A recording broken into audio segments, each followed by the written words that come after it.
Hello students, welcome to एडियोरा। मैं Dinesh, faculty of Indian polity, आपका स्वागत करता हूं। संविधान सभा की आलोचना।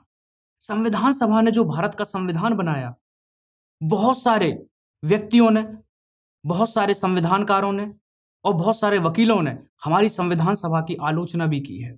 संविधान सभा ने क्या कार्य किया है, दूसरे देशों से ले लिया तो देखते हैं क्या क्या संविधान सभा की आलोचना की गई। पहली आलोचना यह है कि हिंदुओं का प्रभुत्व था, यानी संविधान सभा में ज्यादातर हिंदू थे। भाई, जो देश के लिए कानून बन रहा है, पूरे देश के लिए जो कानून बन रहा है, उसमें सभी वर्गों से व्यक्ति आने थे ना। हिंदू भी, मुस्लिम भी, सिख भी, क्रिश्चियन भी, जैन भी, बौद्ध भी, हर धर्म के लोग। तभी तो देश के लिए एक अच्छा कानून बनते, क्योंकि उनकी भी प्रॉब्लम्स, उनकी भी जरूरत सुनी जाती। लेकिन संविधान सभा में अधिकतर हिंदू थे, तो कुछ आलोचकों के अनुसार संविधान सभा में हिंदुत्व का वर्चस्व था और हिंदू ज्यादा थे। लॉर्ड विस्काउंट ने इसे हिंदुओं का निकाय भी कहा है।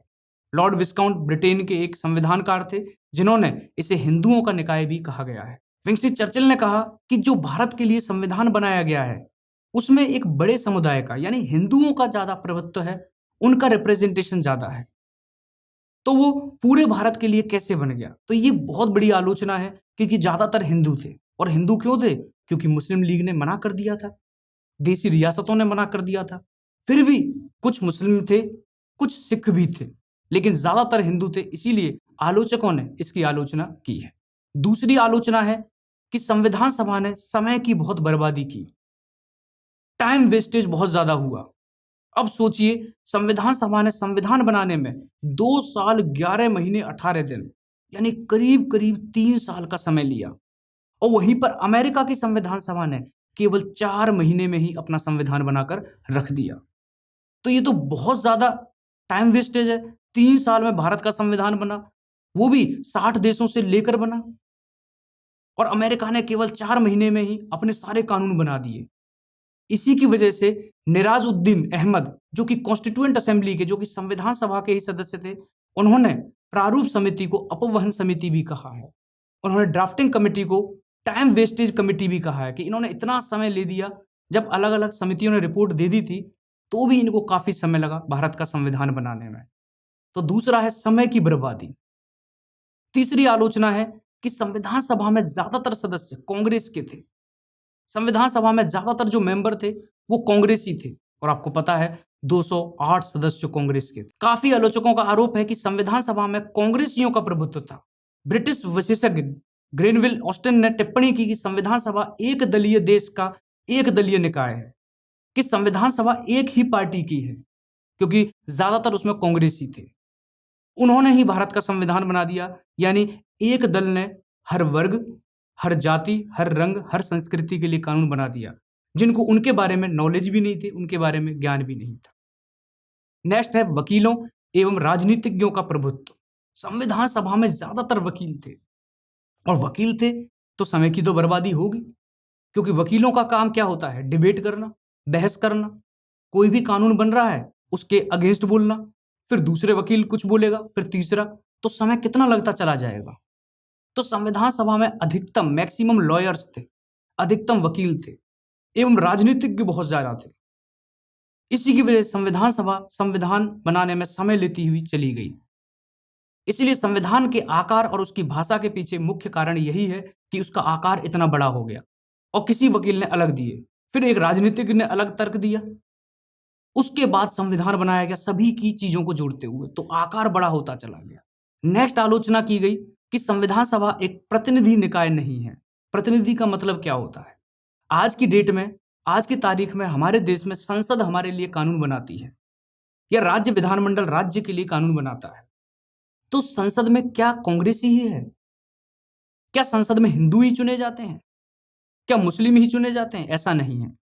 पूरे देश में चुनाव होता है, और पूरे देश में जो इलेक्शन होता है, उसमें सभी को चुनाव लड़ने का एवं सभी को वोट देने का अधिकार होता है, जिससे कि सभी वर्गों का रिप्रेजेंटेशन, सभी वर्गों का प्रतिनिधित्व संसद में हो सके। इसीलिए संविधान सभा एक प्रतिनिधि निकाय नहीं थी, उसमें कांग्रेस और हिंदू ज्यादा थे। आलोचकों का मानना यह भी है कि इस संविधान सभा प्रतिनिधि सभा नहीं थी, क्योंकि उनके सदस्यों का चुनाव भारत के लोगों द्वारा वयस्क मताधिकार के आधार पर नहीं हुआ था, क्योंकि संविधान सभा के जो सदस्य थे वो अप्रत्यक्ष रूप से चुने गए थे, इनडायरेक्टली। और जो इनडायरेक्टली चुने गए, अप्रत्यक्ष रूप से जो चुने गए, उनको किसने चुना? प्रांतीय सभाओं ने। यानी संविधान सभा को प्रांतीय सभाओं ने चुना, प्रांतीय सभाओं के सदस्यों ने। और प्रांतीय सभाओं के सदस्यों को किसने चुना? जो पढ़े लिखे लोग थे, जो जमींदार जागीरदार थे। यानी ब्रिटिश सरकार ने पढ़े लिखे लोग और जमींदार और जो जागीरदार थे, जिनके पास ज्यादा जमीन थी, उन्हीं को मौका दिया वोट देने का। सबको नहीं दिया, उन्हीं को मौका दिया वोट देने का। उन्होंने अपने लोग संविधान सभा में बिठाए, उन्होंने अपने लोग प्रांतीय सभाओं में बिठाए, प्रांतीय सभाओं ने अपने लोग संविधान सभा में बिठाए। तो चुनाव थोड़ी ना हुआ था संविधान सभा, इनडायरेक्टली हुआ था, बल्कि सदस्य प्रांतीय सभाओं द्वारा निर्वाचित एवं देशी रियासत द्वारा मनोनीत थे। तो ये काफी कमियां थी। उसके बाद अगली आलोचना की गई संप्रभुता का अभाव, नो सोवेरेनिटी, यानी संविधान सभा में संप्रभुता थी नहीं। संप्रभुता क्या होता है?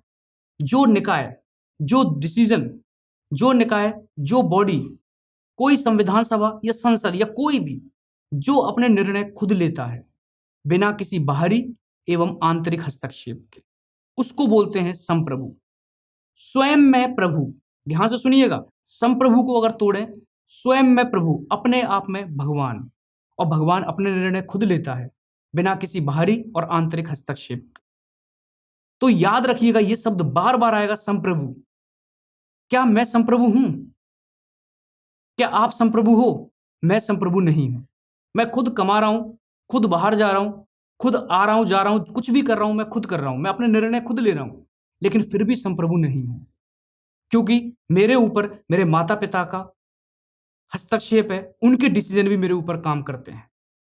तो इसी तरीके से भारत की संविधान सभा भी संप्रभु निकाय नहीं थी। भारत की संविधान सभा संप्रभु निकाय नहीं थी क्योंकि इसका निर्माण ब्रिटिश सरकार के प्रस्तावों पर आधारित था। यह भी कहा जाता है कि संविधान सभा अपनी बैठकों से पहले ब्रिटिश सरकार की अनुमति लेती थी। इसका अर्थ है कि संप्रभुता का अभाव इससे भी देखा जा सकता है कि जब कॉन्स्टिट्यूएंट असेंबली कोई भी अगली मीटिंग करती थी, उससे पहले ब्रिटिश गवर्नमेंट से, ब्रिटिश सरकार से अनुमति लेती थी। यानी हमारे संविधान में कहा गया कि हम संप्रभु हैं, लेकिन संविधान सभा हमारी संप्रभु नहीं थी। हम ब्रिटिश सरकार से अनुमति लेकर अपनी बैठक करते थे, तब अगली मीटिंग हुआ करती थी। उसके बाद भारत का संविधान अलग अलग विभिन्न विभिन्न स्रोतों से लिया गया है। हमें पता है कि भारत का संविधान करीब करीब 60 देशों से लिया गया है। यह भी संविधान की आलोचना है, लेकिन यह विशेषता भी कह सकते हैं, क्योंकि अलग अलग स्रोतों से अलग अलग अच्छी अच्छी चीजें भारत के संविधान में दी गई। भारत का संविधान को बनाने में 2 वर्ष 11 माह 18 दिन लगे एवं करीब करीब 60 देशों से लिया गया। एवं इसमें सबसे ज्यादा खंड भारत सरकार अधिनियम 1935 से लिए गए। अगर मैं बात करूं भारत के संविधान की, तो भारत का संविधान 60 देशों से तो लिया ही गया है, लेकिन इसमें सबसे ज्यादा पार्ट जो लिया गया है वो है government of India act 1935, Bharat सरकार अधिनियम 1935। 1935 में ब्रिटिश सरकार ने हमारे देश में एक कानून लागू किया था, जिसका नाम था या जिसको कहा जाता था भारत सरकार अधिनियम 1935। इसमें 200 से 250 कानून थे। जब हमारी कॉन्स्टिट्यूएंट असेंबली, जब हमारी संविधान सभा भारत का संविधान बनाने बैठी, अब अपने कानून बनाने बैठे, तो करीब करीब 70% हिस्सा हमने 1935 एक्ट से उठाया। इसीलिए 1935 एक्ट को मिनी कॉन्स्टिट्यूशन ऑफ इंडिया यानी भारत का लघु संविधान भी कहा जाता है। और यह प्रश्न आपके सामने कई बार आएगा कि भारत का लघु संविधान मिनी कॉन्स्टिट्यूशन ऑफ इंडिया किसको कहा गया है? तो इसका आंसर होगा गवर्नमेंट ऑफ इंडिया एक्ट 1935, क्योंकि वहीं से सबसे ज्यादा पार्ट हमने लिया है। लेकिन एक और विषय है जिसको भारत का लघु संविधान कहा गया है, वह है 42वां संविधान संशोधन 1976। आपको ज्ञात होगा कि अभी तक 104 अमेंडमेंट हो चुके हैं कॉन्स्टिट्यूशन में, 104 संशोधन हो चुके हैं भारत के संविधान में, लेकिन सबसे ज्यादा जो अमेंडमेंट हुए वो 42वें संविधान संशोधन 1976 द्वारा हुए। जब मैं आगे पढ़ाऊंगा संविधान को तो आप देखोगे कि 42वां अमेंडमेंट बार बार आ रहा है। तो इसका अर्थ यह है कि 42वें संविधान संशोधन से सबसे ज्यादा अमेंडमेंट हुए हैं। यानी अगर हमारा संविधान इतना मोटा है तो उसमें 70% पार्ट 42वें संविधान संशोधन का है। तो याद रखने वाली बात यह है, अगर प्रश्न पूछा जाता है किस अधिनियम को लघु संविधान कहा गया है, किस एक्ट को, तो वो था गवर्नमेंट ऑफ इंडिया एक्ट 1935। या फिर किस संशोधन को लघु संविधान कहा गया है, तो वह है 42वां संविधान संशोधन।